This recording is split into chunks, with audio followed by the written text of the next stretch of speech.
And so what I'm going to be talking to you about today is really just the sales process, really improving your sales process. I know I do have a very big passion for the research industry. Obviously, as Colson mentioned, I've got about 16 years in the industry. Really have a passion for especially smaller and medium-sized firms out there that are really, putting a lot of, the hats on their own head as a solopreneur or as an independent or even as a leader in a small firm, which most of what I've noticed this crew really is, especially including a lot of job seekers right now. So even what I have to go through today is a lot of those skills and approach can apply to you in the job seeking mode as well. So those of you that are still looking for a job, I hope that you find a lot of what I have to say useful as well. So I'll just start by asking, how's business? Because if you look at this chart here, this shows basically, this is from the Insights Association Insights and Analytics report that came out, and basically shows that our industry only grew at about 7.6% year over year from 22 to 23, which is down significantly from the prior 2 years. And really more concerning for most people on this call, I'm assuming, is that full service research firms only grew at about 3.7%, as you can see there highlighted in the top. So the real growth mostly is coming from digital analytics firms or DIY tech platforms in that res tech section at the bottom. So they've got a lot stronger 12.9, 14.2% growth respectively in that same time period. Whereas if you're a full service firm, you're essentially experiencing a flat situation. So not strong. They usually have your work cut out for you. I hear regularly in meetings that very smart, talented researchers who have historically done well by maintaining strong relationships and word of mouth referrals are now struggling just to remain flat or grow only incrementally.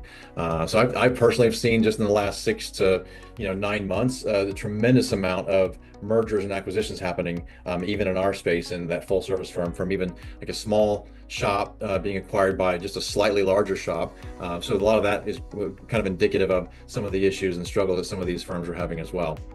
And again, I know many of you on this call are in the job hunt, looking for your next opportunity. So really, when we talk about sales, it's becoming more important now to really get proactive and get out there and differentiate yourself in a way that you might not have had to do in years past. And I really want you to remember 3 things on this call. Really, sales is teachable. Sales is about helping people.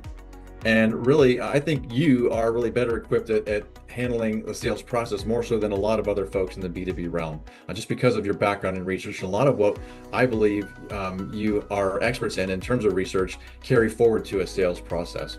A lot of, the salespeople really aren't born. I say that they're taught. My background getting into sales was, I was not coming out of college looking, with a sales degree. I did not really have a lot of formal sales training early on in my career, and really didn't have sales. Hello. She's on the phone.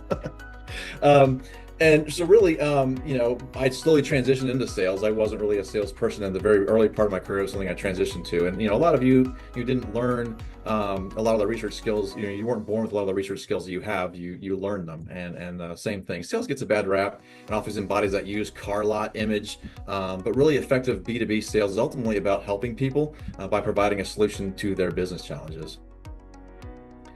As I mentioned, sales is a learned process. The main thing is following that process like you would a research process, defining your ideal client, developing buyer personas, prospecting and qualifying, discovery process, proposing solutions, handling objections and closing the business or closing the proposals, and then effective ongoing account management. And I know researchers are often hesitant to embrace the sales process, but again, like I said, I truly believe that this group here is better suited for a natural inclination to sales than you might realize. If you think about operating with a proven methodology or process, asking thoughtful and probing questions, listening without bias, searching for the truth, and providing the right solutions to your client. Really, everyone is in sales, and you're in sales all the time. Whether you're trying to convince your partner to go out for a steak dinner when they really want to try the new vegan restaurant, or you're trying to get your kid to go to bed at 8 o'clock at night, whatever it might be. Even within your corporate world, you're trying to convince your supervisor to include your thoughts in a proposal, or include do your way of doing things, whatever it might be. You're in sales. So solopreneurs, and again, people in the hunt for your next job, you're still in sales. You're trying to convince that prospective employer that you are the best suited for that position. The main thing to do is to start with your ideal client profile. And I mentioned this is important because,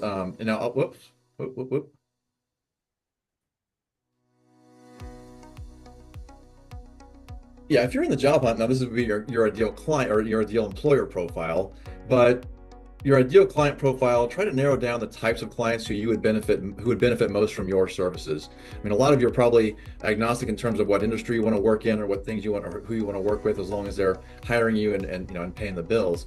But really, trying to narrow down, look at who you've done business with in the past. Consider where you've been most successful, whether it be certain types of industries, certain types of research methodology. Look at the size of company, look at the kind of revenue that they're generating, maybe yes, industry they're in, but what kind of decision-making structure they might have.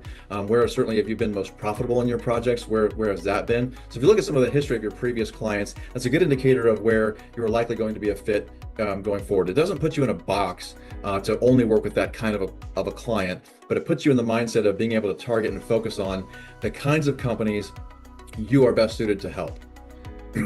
This really helps you hone messaging, helps you hone focusing, and really helps make sure that you're spending most of your prospecting time and most of your outreach time on clients and prospects that are most likely to bring you on board for engagements. And then prospecting and qualifying, once you identify your ideal client, you can again create messaging that has a greater chance to resonate with them. Your messaging really needs to be something that piques their interest, and the tone needs to be focused on solutions for them. I see a lot of people talking about or reaching out with emails like, hey, I would love to set up a time to talk. I would love to meet with you in XYZ. Or we have a proprietary methodology, and here's how wonderful that methodology is. That's great as long as you can clearly and very quickly point out why that would help them.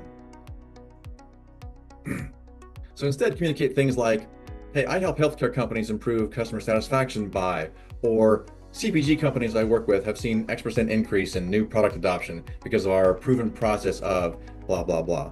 So really phrase things constantly in a way that's going to pique your client's interest, pique your prospect's interest, pique your potential employer's interest, and ask yourself, really, what would you want to hear from someone who would help me with my business challenges? Most of us are, again, like I said, are all in business for ourselves, or we work for a smaller to medium-sized outfit. So from there, build a top list of your client prospects. And based on that ideal client profile that I mentioned, then you can build a plan to reach out to them through a sequence of messages. And this will be an intentional combination of calls, emails, LinkedIn messages, and the like. And the important thing is to stay focused, stay organized. And this is important, especially if you're in a smaller firm or self-employed. I know a lot of times in our business, it's very tempting to be looking for a new business, be looking for your next opportunity, and then you finally get that, say from a current client, and all of the networking and outreach that you've been working on just gets put on the back shelf while you focus on that one project. And I get it, because that's what's urgent, that's what's paying the bill at that moment. But it's important to stay disciplined, even in those environments, even in those times, to stay disciplined, to stay what's going on next month, next quarter, and that constant prospecting is setting time to block out, even if it's only an hour or two on a Tuesday and a Thursday. But something that really is important to stay focused and stay building your pipeline. And then find a method that's of organized outreach that works for you. But if you have, for example, a CRM, if you already have one, that's great. If you don't, I highly recommend adopting one, even if, again, you're self-employed. There are a lot of great free options out there now that don't take a lot of time to learn or get set up or managed. But do something that keeps your communication, your goals, your plans, your tasks all organized into one common spot. So especially for that outreach to new prospects, what you've talked about, when you talked to them, when you reached out, what you said to them, which helps you keep that process moving forward. Next phase would be really more discovery, proposals, closing. And again, researchers, I think, are naturally inclined to do well in sales because it's all about asking the right questions, being curious, and pointing out truths that your client can't see. Ask those probing questions, identify or quantify the size of your prospect's problem or opportunity, listen for their specific terminology, and repeat it back to them in your communication, in your dialogue, in your proposals that you're putting forward. And then handling objections by repeating, clarifying, and isolating, and getting them into agreement. So if you're hearing, for example, things like, well, we've tried a brand tracker in the past, but we really just, we really weren't getting the insights in a timely fashion. That's an objection. Okay, tell me more about that. How quickly would you need them? Oh, other than timing of getting that reporting back, what else was there? What other issue did you have in that kind of a brand tracker Oh, well, that, and we saw some bad data quality, or no, that's really it, just was too slow. Oh, okay. So assuming we could get results back to you quicker, would a brand tracker be something you'd be interested in? Those kinds of things are ways to handle those objections.